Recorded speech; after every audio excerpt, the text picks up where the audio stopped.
Bonjour. Aujourd'hui dans cette vidéo, je vais vous montrer une carte que j'avais eue et que je vous avais pas montré dans mes trouvailles du Canada. Il s'agit d'une ATI Radeon 9600 Pro.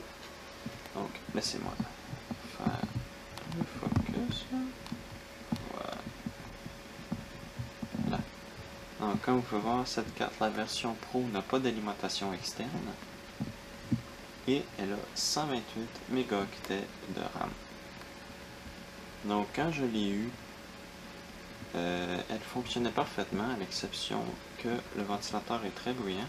Je l'ai huilé, je l'ai un peu replacé, puis maintenant il fait pas beaucoup de bruit, il tourne fluidement. Donc voilà, je suis assez content. Ça va dans le Compact Desk Pro EN. Cette carte sert, bon, pour les jeux 3D bien entendu. Donc, voilà. Franchement, c'est une carte très puissante pour Windows 98. Donc voilà, je suis aussi très content. Bon, malheureusement, cette carte est exploitée en AGP 4X, puisque le compact est limité à AGP 4X.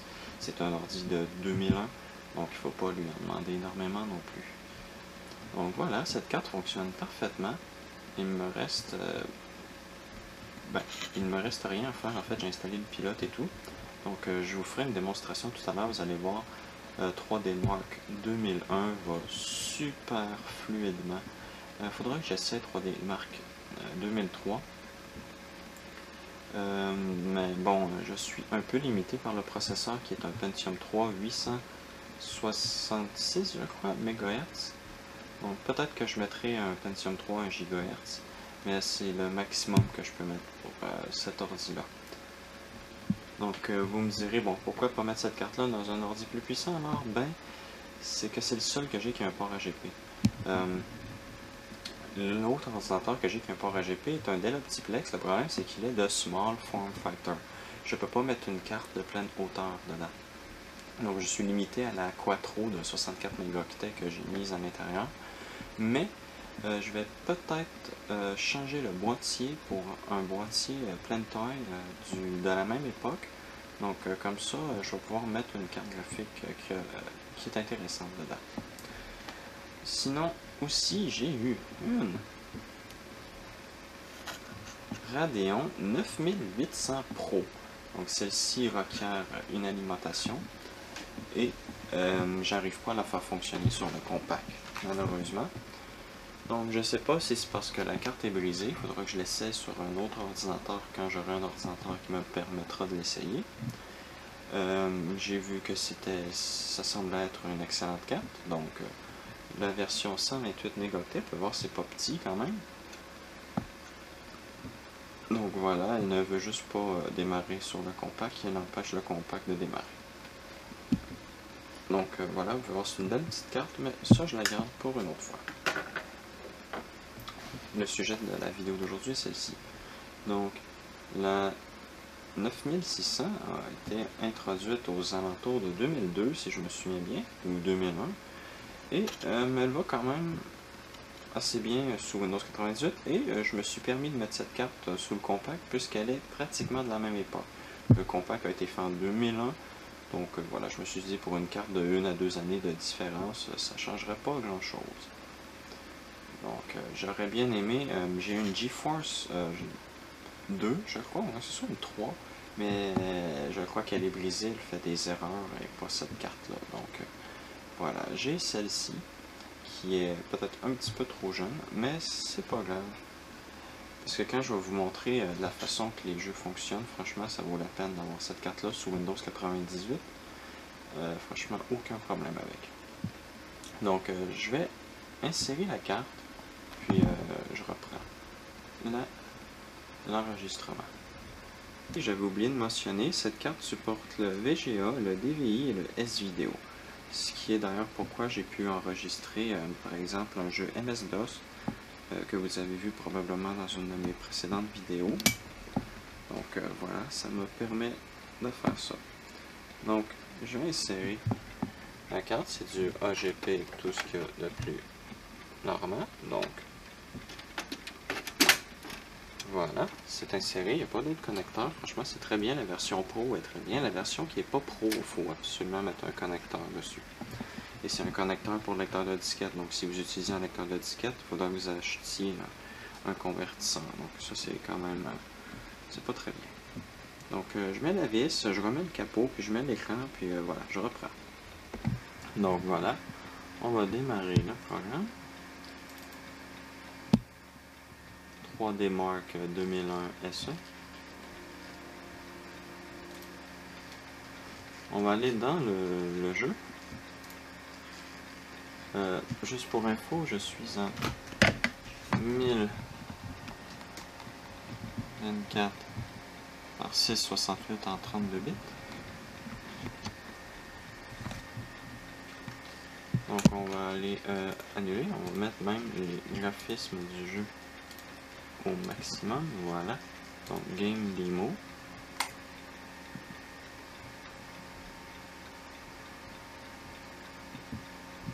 On va voir combien de FPS ça va. Avant en 800 par 600 avec la TNT2, j'avais entre 20 et 19 MO. Donc, oh là là. Donc voilà. Donc là, le jeu, en fait, je crois, ne peut pas être vraiment plus beau. Vous pouvez voir, c'est presque fluide. Parce que, wow, il y a beaucoup plus d'objets. Mais là, je crois que je suis peut-être plus limité par le processeur et le bus 4X AGP plutôt que la carte. Si quelqu'un pourrait me le confirmer, ce serait bien. Parce que ça, je ne sais pas. Donc, on va laisser aller la démo pour que vous puissiez voir. Donc, je vais insérer un fil pour que vous ayez le son. Donc, pour faire ça, je vais couper, je reviens. Donc, voilà. Je suis prêt à démarrer. Donc, je vais brancher le câble audio et on démarre.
Donc voilà, c'était la vidéo de présentation et là des démonstrations de ma nouvelle carte vidéo Radeon 9600 Pro avec 128 mégaoctets de RAM. Comme vous pouvez voir sous Windows 98, cette carte-là est magnifique. Franchement, je vais pouvoir faire jouer tous les jeux Windows 98 sans aucun problème. Sauf, bon, peut-être le processeur qui est ralenti un peu, mais je peux mettre un GHz quand je veux à l'intérieur. Donc, je ferai ça une autre fois. Donc, merci d'avoir écouté cette vidéo et à la prochaine.